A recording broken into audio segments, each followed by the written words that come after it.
好，咁我哋跟住去到28題啦。28題嚟講啦，亦都係考翻咧就係直線圖形相關嘅角嘅。咁啊當中咧，我哋而家個主角咧係一個嘅三角形啦，我哋都會見得到就係一個 triangle PQR 咁樣樣。當中其中一隻 X 咧就係 X 呢一個位置咧就係講緊咧呢個三角形 angle R 嘅其中一隻內角嚟嘅。咁啊亦都啦有兩個度數啦，分別110同埋120度咧係講緊咧就係呢個三角形嘅兩隻嘅外角咁樣嘅喎。好啦，咁啊首先第一件事，咁我哋咧就其實咧呢一個嘅圖形啦，如果要揾翻 X 咧，咁啊都有兩個方法嘅，最少都咁啊其中一個方法咁樣講嘅，就先揾翻咧就係呢個三角形嘅呢兩隻嘅內角先，得唔得？然後透過一次 angle sum of triangle 咧，我哋就可以咧解翻X 出嚟嘅。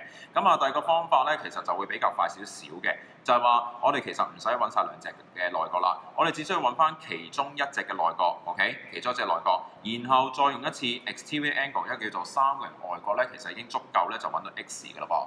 咁啊，所以呢一度嚟講啦，咁呢一度咧就用翻示範翻點樣利用翻個叫三角形外角啦，就去計算翻咧就 X 出嚟嘅。咁啊，首先咧個對象就會咁樣嘅，就係話我嘗試就想計翻呢隻嘅角先，得唔得？呢隻嘅角先咁啊，你話計呢隻角得唔得咧？冇所謂嘅。咁啊，我首先咧就會計翻呢隻角出嚟先嘅。我哋就係話 angle PQR， 即係話呢隻角加翻咧隔離呢隻120度嘅角，就會等於翻一隻完整嘅平角180度。咁啊個理由啦，我哋就會叫做一個 adjacent angles on straight line， 一個叫做直線上的輪廓嘅。咁啊，所以導致到啦，我哋就有一個叫做 angle PQR 就會等於一個叫做60度角。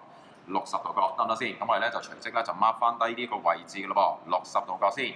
好，咁啊跟住落嚟啦，咁我哋計到呢一隻係60度角啦。咁啊對於 X 同埋60度角嚟講咧，110度角咧就係佢哋呢兩隻咧就係110度角嘅內對角嚟嘅。咁即係話，如果我哋今次將 X 同60度呢兩隻嘅110度角嘅 interior opposite angle 內對角做一個相加啦，我哋就可以直接 set 到呢個110度角嘅呢一個外角嘅關係咁樣樣嘅噃。好啦，咁所以下一步啦，我哋就話啦 ，X 加翻60度角就會等於出邊呢一隻110度嘅角嘅。咁呢一個啦，我哋就當中利用咗一個叫做 exterior angle of 一個 triangle 咁樣樣，得啦先，一個叫三角形外角嘅。咁所以導致到啦，最後我哋就會得出咧 X 咧就係價值一個叫做50度角嘅。